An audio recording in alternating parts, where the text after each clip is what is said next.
could I ask you how old were you when you got into stand up, and what was like how'd you get into stand up? Like what was the Funny like, were you fucking always story. funny, like, or like was it like a friend telling you, you should fucking do it, you know what I mean? So I was doing a Rick Ross YouTube impression. Stop. Yeah. Stop. For like so. Stop. Shut up. Listen. By the way, I expected your origin story I'm to telling be you. like to be something like, so when I was a little 30 kid, years ago. yeah, Not even. It all so began. I'm on YouTube, cheeseburger. I swear to God. I swear to you. Because at the time I was doing music, right? And I was Hold on, you were a rapper. I was managing music guys because I was a producer. Like since I was 13, I was making beats with my cousins. So by the time I was like 20, I was insanely good at making beats, right? So I'm managing rap guys. So then we do Rick Ross YouTube videos. I smack for 100,000 in a week, right? Fucks me up. This is before YouTube had partners and before people knew what viral meant. So ultimately, long story short, me doing the YouTube shit, I garnered 5 million some odd views off of doing like YouTube shit for like 3 or 4 years. People started inviting me to do like live appearances. So I'm pulling up, doing silly dances, little freestyles, but they're crying. I go to FAMU to do their homecoming, 10,000 people, right? And I'm doing the shit, I'm in characters, and it's like, there's a confidence when you're in character. So You're Rick Ross. I'm Rick Ross. Yeah, you So can't tell me nothing. So I'm carrying all that shit, and the crowd, bro, like, how intoxicating 10,000 laughs are. No, I don't actually. I'm sorry. I actually. Crack cocaine. What So it's the like, fuck? so me and Success go to high school together, but we graduate, lose touch. His sister shows him my video. He finds me. He was like, so what do you do? And I was like, I just, make YouTube videos and fuck hoes off the YouTube videos. That's pretty much my stick. And he was like, bro, you're funny as fuck to stand up. I was like, nigga, I'm funny, but not stand up funny. Success since high school. Funny. He was a funny guy. The talent shows, the fashion shows, 15 years old, he has the mic in the auditorium hosting the shit. Suit on and everything. Morning announcements, he's doing the shit. He's always been this motherfucker. That's awesome. So That's a great partnership. Once we graduate, 18, he's already doing stand-up. So by the time he meets me doing this shit, 21, 22, he's 4 years in. So he's like, do stand-up. And I'm like, eh. So it's haunting me. You understand what I'm saying? Yeah. Like, do stand-up is haunting me, plus this 10,000. So I'm like, I write a 5. I practice this 5. I do this 5. I rehearse this 5. Larry Dog at the time, God bless him. Legend. Larry Dog will let anyone on stage.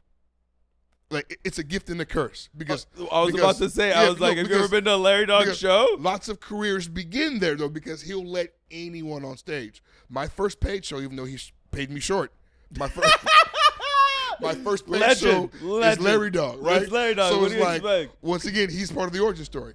He had a room back then, Carroll City, called the Mahogany Grill, right? It's shut down now, but I never forget it because it's my origin story. I do my 5 there. Destroy. You hear me? I do this 5, destroy. And it's like, I'm so confident now. I'm so with it. So that's back then. So like, I go back to the Mahogany Grill. I write a brand new 5 because what the fuck? This is easy. I do a brand new 5. Don't even rehearse it the same way because like of how good it was the first time. Nigga, I go in there and I remember I go there 10 more times and bomb it up every single time. Bombing it the fuck up. Just going back looking for the first high. By the way, as a comic, a part of me was like, where's the bomb? I was like, it's coming. I was like, I've heard Odie's success and not the guy fucking Jesse. I was like, so I start Rick Rossing it up on YouTube, 5 million views, and I'm like, whatever. I'm out here fucking bitches. Here's why. That's wild, Here's bro. why it's crazy. This is a crazy story. I'm like, my mouth was literally open the whole time. as an open micer, right? When you bomb in front of strangers or nobody coming to see you. But when you got 5 million views on YouTube and you got how many thousand subscribers and everybody in the hood think you hilarious already, and you put out a comedy show. Now there's 300 motherfuckers in here to disappoint every time. That's the stakes. The stakes are different because so this is why even I'm a stand-up nigga. I don't let people shit talk internet guys because their stakes are different. I began as an internet guy. I'm an internet guy. All of this, by the way, I wish we would have started this way because now the whole conversation makes sense. You know what I mean? Like, dude, what the fuck? So I had no idea. You see, this is what I mean by like we don't know each other, but we know each other. And here's what's crazy. You know what I mean? Like you were an internet fucking star already. Like one of the first. Here's how early you were one of the first internet stars. Here's how early it was. People were telling me like, bro, like you do that cool shit, but like you still got to do stand up. Like you just can't make money from the internet. Like you should really give this YouTube shit. Stop. Wait. Fuck that YouTube shit. Pick up your pen and pad. Be good at stand up. So I put my head down, became good at stand up. Put the blinders on. I looked up, and niggas are filthy rich from YouTube. Okay? I look up, and niggas. The whole time. I should go back to fucking. I'm doing open mics with Larry Dog in the hood, trying to get good at stand up because it's how you make money from comedy, right? So the whole you were getting advice from Larry Dog. And so I mean, like, this motherfucker said, "I look good to check where I'm at." Because I did the blinders. I look up. Niggas are rich, because you know, like. By the way, that's the other side of Ken Miller's story when it comes to the blinders. Blinders is the other side because if you look down too hard and don't look up. The first YouTube partners, it was a gold rush. Oh, of course. The first 500 guys to get that lick became millionaires. What's his name? DeFranco. Fucking what's his name that has my name or whatever? Bro, I was fucking doesn't have to do anything for the rest of his life. Philip DeFranco. The year is 2006 is when I started this.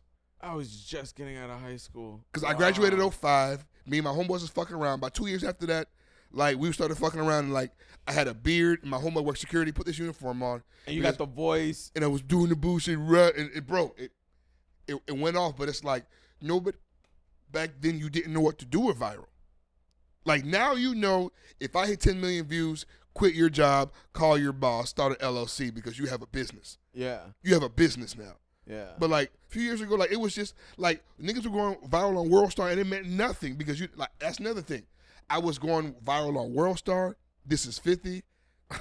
This motherfucker had a beef with 50 Cent, invited me to live. Okay, I'm in live with 50 Cent.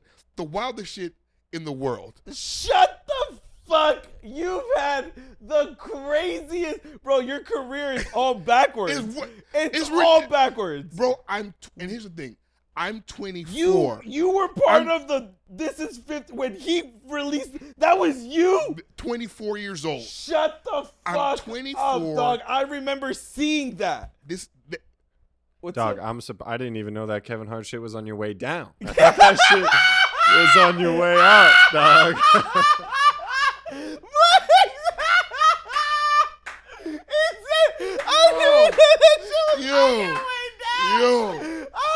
Yo. Shit. Fucking Blake. Oh, god damn. A fucking sniper over here. From the corner three with the Ray Allen shit.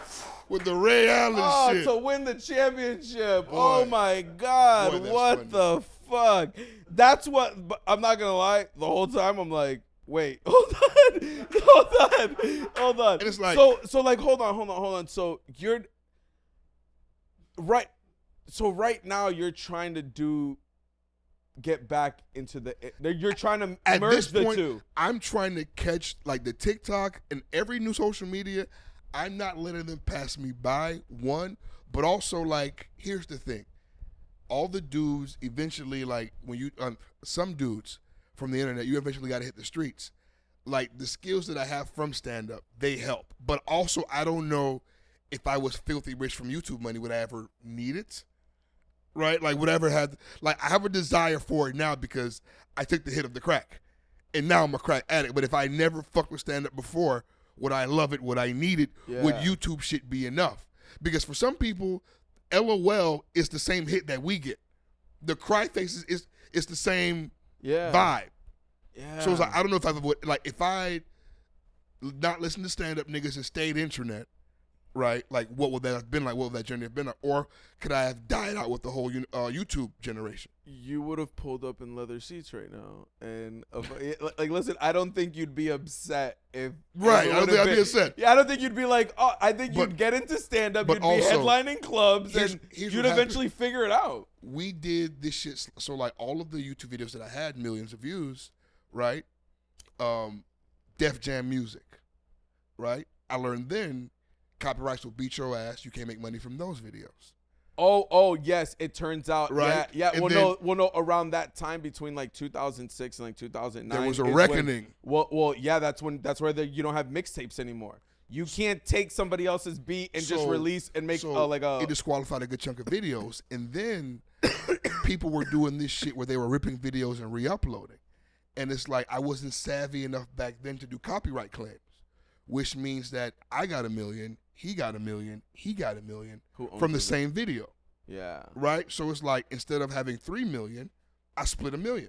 I split 3. And it's like now YouTube has sophisticated shit where they'll pick it up and do it for you. But this is YouTube in 2021. Yeah. So it's like, but like all of that shit though. But you know what it takes.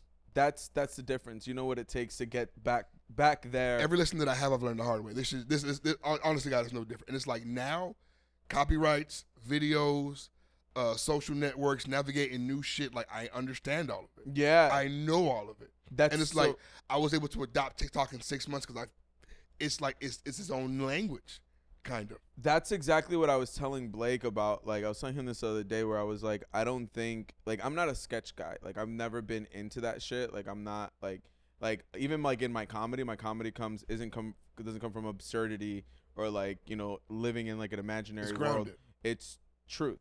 Like it's just I speak my truth and that's just what it is. You know what I mean? And so like I think my medium for like I thought about it. Like I was like I don't think it's TikTok. I don't think it's I still want to figure out what type of picture I can paint with these apps. Now see, here's the thing, that's what I want to figure out. Here's why I need to fight you, and I'm glad that we get to do this right here. Right? It's because like that shit, think about fucking TikTok like VHS, right? It's a tape. You can do whatever the fuck you want to on the tape. Sure, lots of motherfuckers use it for porno, but you're not a fucking porn star. Use the tape for, like, cause it's like, bro, there were dudes who do stand-up on TikTok, go viral. There were dudes who just face up talk. There were stand-up comics who I feel like just try out premises and then like people kind of fill in the comments with taglines. Like it's literally finding the thing because it's just a platform. Like I've seen motherfuckers garden, cook, like everything is done there. No, but that's what I mean. Like, okay, because the little internet bit that comedy you know doesn't mean sketch. Okay. So like, let me ask you a question. I like to what I've learned. The little bit that I've learned, I like to film. Like I like to I like lighting. I like to like direct and stuff like that. I like to do stuff like that, right? I'm not really big into the writing. All right. Since the little bit that you've known me, you've seen me headline the clubs or whatever, and you've seen me around, and you kind of gotten to know me. What do you think that I think this medium is good for me? I think I can showcase myself like right this. Now. Okay, like what do you think I should be doing on TikTok? Let me tell you first. As an internet specialist and like one of the first YouTube stars. Watch me work for you. Now that I know this, because watch me do it in real time, right? Let's go. So and then we'll come back in 6 months and we'll see what's up. I got 3 ideas already. Okay. Off the rip, right? You should chronicle. So there are videos where people like do shit and voice over them. You should, from the moment you wake up on tour, on show day, like tour day, the moment you wake up to the point where you leave that shit, chronicle every part. You wake up, this is your show breakfast. This is what you do. This is tour shit. This is how I get dressed for tour. This is green shit. This is green room shit for tour. This is my crowd on tour. This is rock star life. This is what I do. This is the backstage shit to what makes this shit tick. And then you get to see, because the thing about TikTok is, you can't fast forward. So people are in there for the build up. So if I'm there with you in the morning, I ate with you. I was in the green room with you. I want the nut. That is the show. You show me that shit and fuck, bro. I went on that ride with you. It's a roller coaster in 60 seconds that you can do every week. And people who fuck with you, people who fuck with comedy, comedians, comedian fans, they're engaged. Show people are engaged. I follow linguists on TikTok. People who fuck with like, people who find like homonyms and like old English interesting. I'm not their target, but like I fuck with words because I fuck with comedy. So I'm in their shit. It's not exactly, we're not exactly in the same industry, but it's close enough where I'm interested. Yeah. So if you create that shit, you won't just get comedians, bro. You understand what I'm saying? And it's like, if you fuck with lighting, do tutorials. Because somebody doesn't know what you know. You can give somebody a shortcut. And a tutorial will go further than anything else. And once you do a tutorial that gets 1 million views, you then have that many more people to promote to. And if 10% of your people come out to your show, 10% of fucking 1 million is 10% of 10,000. Yeah. You understand what I'm saying? And it's like, these are things that you don't have to go outside of yourself to do. You're going to do the shows anyway. You're going to eat your show meal anyway. Yeah. You're going to do lighting anyway. Yeah. Show them. Show me. It's interesting. Yeah, You're I interesting. follow your life. That's so funny. That's it's like I do that with your life. Like I want to, you know what I want to do? I want to stop being entertained, and I want to entertain in that different fashion. And even watching you today when Blake was playing on the piano, you made Pulled that out part my of phone your, immediately. You did, yeah. And it's content. And I nothing goes by me. Yeah. Nothing. And see, like I don't have that like I'm not a No, what but- is that? Why don't I have that? Why don't I have what you have? Also, right? Explain that to also, me for like people that are out magic, there struggling. Magic, because Blake sees it coming. Remember when we just said just fucking do it, right? I didn't wake up like this. Every day I have to try. Because you know what? You didn't always see jokes. You told jokes. The more you told jokes, when funny shit happens, when the observations hit you, that's a fucking joke. And I should write that down. I get what you're saying, and I'm not even giving myself the opportunity to, because I'm like, I just Like, don't do how? that. Because like, you learn a lot by bombing on stage, in life. They say you don't learn anything from killing. Come on, man. So this is the shit. Do the videos, and you learn that didn't work. That was too long. That transition's messy. I could have sound better here. I could have did something better there. You just got to do the shit because you're going to do it anyway. Okay, so what's the third thing that I should be doing on TikTok? Fuck! The third thing you should be doing is stand-up. Because let me tell you, there are dudes who can't upload stand-up because they have to use this material tomorrow. And then there are dudes like you that come out for the first 10 minutes, and you need 10 minutes to say how you doing. Okay, there are some niggas like you who take 10 minutes to say how you're doing, all disposable content. So what that means is it's a joke you're never going to use again that you got a big laugh from. Why not make it work for you? And that's how you become a star. That's why not make it work. Because upload, and it's like you. When do I post? What are now, the peak times? Because I heard you on the phone. You said I saw you post 7 hours ago, and I was like, that's a very specific. Okay, so when am I posting on Instagram? When am I posting on TikTok? When am I like what are the peak times? Because I know that there's like a thing and it changes every year. Here's how it goes, right? By the way, just so you know, I'm gonna be calling you from now on. Nigga, whenever you read, I tell you this. You did. Nobody believes that I'm an open book, but I really pick up when I can. And I call back.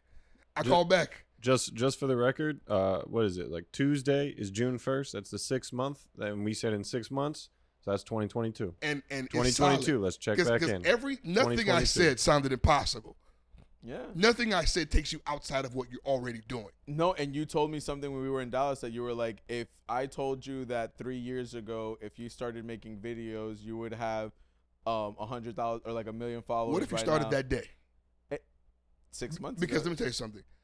Remember, I fired up TikToks around that time. January. You did. January, I started TikToks. Yeah. Because I remember coming back home with a fire after touring with you. And I was like, I have to do something. Okay. Because I couldn't get on stage and I had to do something. Okay, so when am I posting? Okay, so on TikTok. Now, on your page, you have insights. Insights let you know of all of your followers, right? What time they're on the most, what days they're on the most, and their sex, so your demographic and the age. It's already in your settings. On Instagram. On Instagram, on Twitter, all of them shits. Everything has analytics. I'll show you my analytics. As soon as we get off, I'll show you. So you can follow that, but typically what's safe is just think about it. When you pick up your phone the most? As soon as you wake up, boom. It's 6 to 9. Lunch break. 12 to 2. Off of work. 4 to 6. Random scrolling at nighttime. 8 to 10. Fucking late night shift. Now, because the thing is, there are niggas like success, it don't matter what time. Yeah, he's because just chilling. You have 300-some thousand followers. Even if you post it in the middle of the fucking night, 10% sees it. That's enough. Now I'm seeing the blueprint. So part of the sauce, this is part of the sauce here, is when you're starting out and you don't have a lot of followers, you have to capitalize on what you have. High traffic. So times. like you look at when people are on blah blah blah, all this stuff from your followers, and the people that you already have, the algorithm's gonna start showing it to more people because it sees that you're working more. That you're working more. Now let's add to so that means so basically what you're telling me, the answer to that is that you'll find out when you need to post and what days to get the best out of your posts and get the most likes out of your posts or the most views and stuff like that based on your analytics. Right. Okay, so the answer to my question is look at your analytics to see when you need to post or not post. It's not the entire answer because it's what you have based on what you've been doing, right? So if you decide, because let's just say like you have a Monday crowd, but they don't know to look for you on Mondays. You understand what I'm saying? So if you post it on a Monday, I ain't doing shit on Monday, but I never go to Franco's page because Franco never doing shit on Monday. But I'm a Monday scroller. So if you give me some shit to go look at, maybe your shit will change and I'll go look. Yeah. And it's like also you get to a point where you get to pimp the algorithm. Like Success does this thing now where he has big news. Hey, big news coming Tuesday at 6 o'clock. So now, fuck the algorithm. I've commanded my audience to come here Tuesday at 6 like TV. It's interesting. This shit is not magic. It's science. It's math. It's dweeb shit. Dweebs make the algorithms. Yeah. Niggas from high school make the algorithm. It's not magic. You feed the algorithm and the algorithm will feed you. You feed the algorithm and the algorithm will feed you, baby. That's it. That's it. Wow.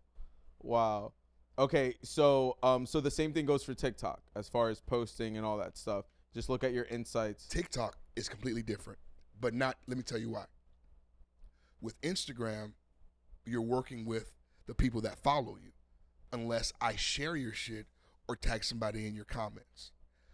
TikTok has a For You system where you upload videos and anybody in the world can see it. What they do is they expose you to a good 20% of whatever the fuck, right? And based on how they react, they open you up, which means that more good shit rises to the top on TikTok because it's not about who you are. It's about how funny these strangers find your shit in this amount of time. And if these people find it funny in this amount of time, I'll bust it wide open so that everybody can see it. And then it goes ape shit. Wow, bro. I just want to tell you right now, all of this is blowing my mind. Yes. Like how you're articulating it. Because I've been trying to figure this out for a long time. You know what I'm saying? Like I've literally, because this is how I figured out how to go on tour and stuff like that. There's blueprints out there. How I figured out how to go on tour. Nigga, what are you talking about? We just talk. No, yeah, but I'm saying like about trying to figure it out and stuff like that. Like that's been my whole angle. It's just trying to figure out somebody's done this. Yes. There's a recipe. Okay. Yes. Now I have to apply that recipe how I want to make it. You know what I mean? Put your own sauce in it. Put your own spin on it. So TikTok. So it's like I have followers on TikTok. So interesting that you know all it. It's blowing my mind. Trial and error, failing. Yeah, and you know what got you there is you did it. Did it. At the end of the day, action. That's how I can tell you about touring, and now you can have the success that you've had. And I've seen it in reverse. You have a personality people need to see. Once you start, it's a wrap. It's a wrap. Can I tell you something? You're making me blush right now. Fuck you. Like my dad's never told me that. No one tells me that they're proud of me. But you're one of the kindest people. Like I will say, like you're one of the kindest people. At least like that have like I remember we were in New York and we were in a bar and we were hanging out with Matt Fultron, Tim, and whatever. And I was telling you how I feel like a loser because like we say sold out on our shows, but like we give away tickets and stuff like that. And then you looked at me and you said, "Listen, I remember like you talked me up. You were like, yo, that's bullshit. Whether it's paid or it's free, Every people ass is in the seat." Yeah, and that's when I started to kind of like have this confidence. You know what I mean? And like to hear that from a fellow comedian that has had success in various forms. I would love to have been on fucking Kevin Hart's Heart of the City, not saying in like a jealousy form, I know, but as that opportunity to be in the graces of like fucking, Right. you know what I'm saying? Like that gives you validation to be like, if he saw something in me, this is Fuck. Yeah, like I think I might be something. I might be something. And like what you just said to me gave me the confidence to say like I might be something. this. If Like, I know you have tons of tape.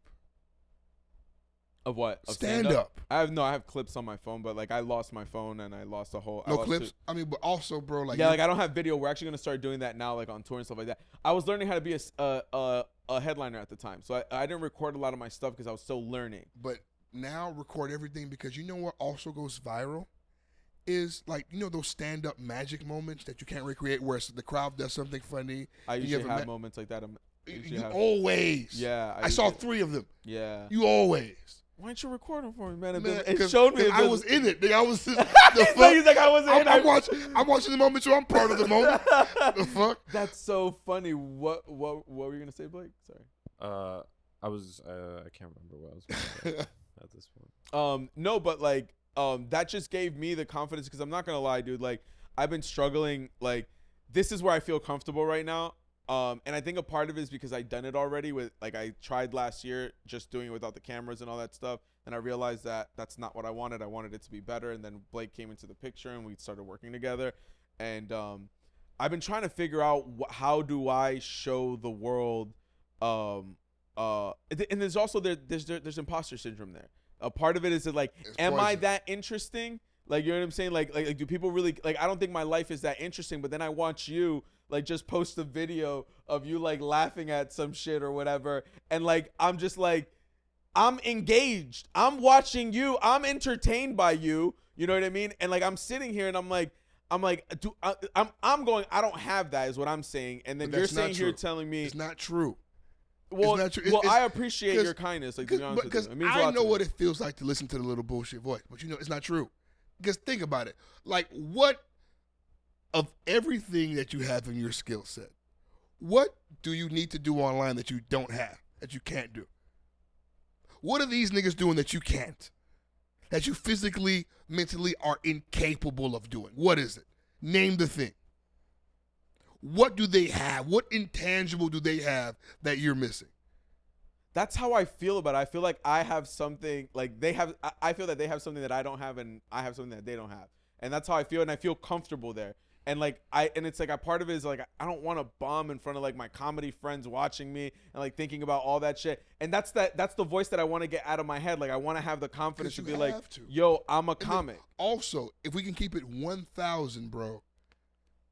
Like the pandemic scared me. It made me feel like I just can't rely on that shit. And this is 2021. Like in 10 years, who knows what comedy will look like? Who knows what promotion will look like? Who knows what advertising would look like? Yeah. If you don't control it and do it yourself while everybody's learning to do it themselves, like we can get left behind waiting to do stage shit. Instead of being the pioneers in that. Instead of being the ones pushing it forward, because we, as the first people with computers and internet, we should be the ones pushing it forward, bro. Like we can't be left behind. It's crazy. But man, we're in, or you, I mean mainly, but like all of, I guess partially all of us, and at least a little bit, are like in a good position because we developed, like we did stand up before anyone cared about stand up on the internet. So like we actually got good at it. Like we cared about getting good at stand up and like preparation. We're preparing. And now like opportunity is now something that you create for yourself rather than something that's just handed to you. So now we have to meet our preparation with our own opportunity. Man. And that, I mean, that's what the Yeah, and like eventually, like I think like I just gotta get out of my own head, and like that's what this podcast is. That's why like I'm doing this is because one last like thing. And I have to say this. Yeah, because go ahead. You know what? Like your comedy, and your comedy too, Blake. Like it isn't always about being hilarious. Sometimes it's about being super interesting. Sometimes it's about putting me onto some shit that I've never heard before. Like you get mad poetic about love and shit in your stand-up. Like you really get in depth about relationships. Like just what you think about relationships is content because it's on brand, it's true to you. And it's like there are kids on TikTok who don't yet have perspective. So it's like shit that you deem things that all grown-ass men should know. You're blowing some 17-year-old kid's mind because they're there too. You know what's so funny, dude? You just blew my mind. Like, you know, I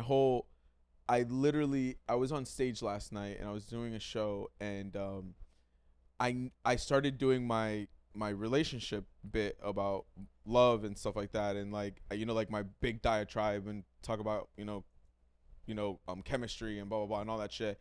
And I had to get off stage, and I never got into the joke because I kept getting interrupted and I kept playing with the crowd. Yeah. So like I never got into the joke, and we went to the bar next door, next to the venue that we were at. We went to the bar next door to go have a bunch of drinks, and the whole crowd came. And like I'm sitting next to this girl, and like she's like, "Yo, are you gonna go up?" And I was like, "I don't know. I don't know if I'm gonna go up on the second show or whatever." And she's like, "Oh," because there was another show there at that bar. And I was like, "Oh, no, I don't think I'm gonna go up or whatever." I told her, and then she goes, "Oh my God, I really wanna finish hearing the thing that you were gonna say about love and like vulnerability and like all this stuff or whatever that you were Nothing gonna talk about." That's not because like, it's hilarious. No, It's no, not no. because it's a riot. No, yeah, it wasn't. Because I told her, I was like, "Oh, I didn't even get into like the funny parts or whatever." And I remember even saying it on stage. I was like, "Guys, I know none of this shit's funny right now, but like I'm trying to get to it, but I keep getting interrupted because people keep walking in or whatever." It's captivating. And so that just got me thinking that I was just like, "Oh, that's super interesting," because that whole thing that I talk about, that whole thing that I say is exactly, I could make it like a how to fall in love video. You know what I mean? Like step because by step, do the shit. Like it's like like what is chemistry? You know what I'm saying? That's a 60-second TikTok video. easy. Like and the way I explain it like on stage is exactly how I could explain it in the video. It doesn't you even can need do to be how you want. If you want help filming, brother, we can do it. You hear me? We can do it. But bro, there's no reason why. Like I was at a wedding, I did a damn video, but like my girlfriend yelling at me over the phone. Throw away 15 seconds, but kept me consistent. Yeah, see, like, and that's the one thing I want to start getting into. Like, this is the way I feel right now. I feel like I've learned how to be a stand-up. I feel like that's never going to go away. Like, I know what it takes. I know the work that it takes. I know that when I'm lacking, what I need to put into it and blah, blah, blah. I figured that part out. Not figured it out, just what it takes to be a good stand-up. You know what I mean? I figured that out. I want to know what it takes to be that. You know what I'm saying? To be like what like how to showcase myself, I guess, in that in this medium. You learned a language. Yeah, time to be trilingual, dog. Yeah. Yeah, dude, I'm not gonna lie, man. Like, you taught me a lot right now about a lot of, and it's really like changed my whole perspective on what I should be doing and not be doing. And you know, sometimes you don't see the mistakes that you're making, you know what I mean, by having these like frames of these fixed mindsets, you know what I mean, yeah, of like who you think you are. And like, I'm not gonna lie, like I just went through something this past week that I feel that has taught me that like everything I told you right now was a lack of confidence, was everything. Like, I'm not a confident person. Gotta like fake deep it, down. man. No, and I do. Look at me. Okay. Look at me, baby. I'm faking it all the time. Look at the drip, baby. I am terrified all the time, and I'm over here like I'm not scared of anything, but I'm fucking scared. And then that's why, like, for you to sit here and look at me like I see the way, like, when we went on tour and like you looked at me, and then like to know that you've been doing stand up longer than me, and now to know that how much success you've had, that you're still kind and you're still this person that's like pushing people forward and stuff like that. And like at weak moments in my life, like even like right now, you know what I'm saying, like where I don't feel as confident because of something personal in my life, you know what I'm saying, it has nothing to do with stand up. I don't feel confident. You know what I mean? And like, and I feel like I need to be because like, you know, like it's like what you just said. Like you told me something that I needed to hear right now, which is like you have something that the world needs to see. Come on, man. And it's like that's something that to me, like, I don't have that confidence. And if you know me and you've known me for the past few years, Take it from me. Take my confidence. You have some shit that the world needs to see. Put it thank on you, wax. man. Yeah, and that shit really means a lot to me, man. Wax, brother. And like I'm gonna take that to heart, bro, because if there's anything that I'm lacking right now, it's definitely confidence and like I'm trying to build myself up like in my own personal life and stuff like that. But like this has been like very, very enlightening. How much time are we on? I was just about to ask the same question. Yeah, somebody got to pee. Hour 50. Oh, I told you I was gonna get to 2 hours. Yeah. That being said, yeah, dude, like it really means a lot to me that everything you just told me and like what I've been trying to figure out is the blueprint to this online shit, because I didn't get social media until I started doing stand up till 26, dog, 27. So like I'm 33, so I'm really behind. I learned how to talk to bitches, and now in real life. in real life, you know what I'm saying? And then all of a sudden, I'm realizing, why am I getting played and stuff like that? Because Take my Instagram. You don't have an Instagram. Oh, I'm over here asking bitches for phone numbers, and they're like, that's later. That's a different step. Like, you know what I'm saying? shit you not. I have not, hey, my name is Plus, you are, in 15 years. What's your Instagram? What's your Instagram? Twitter, Facebook, Instagram, like, eyes. Hey, let's pull up. That's life now. That's life now. That's hey, funny. can I buy you a drink? Shit, man. Listen, I'm not buying a drink until we're going out somewhere. Yeah, are we going out together? Are we doing something? Let's do it. Yeah. For Franco, it's did you enjoy the show and how'd you hear about it? Did you enjoy the show? How'd you hear about the show? There we go, baby. That being said, this is Plus Pierre. Thank you for joining us for the last hour. Man. This was a little special episode without Heido that I wanted to do before the tour and for the release of the tour. And thanks for coming out, man. Thanks for fucking picking me up when I was down. Thank you for taking me out of my mind. Brother, it's been amazing. Thank you to thank you, Blake. Green Band, Blake Woodrow, one of the hardest working motherfuckers in South Florida comedy. No cap. No cap. Thank you for listening.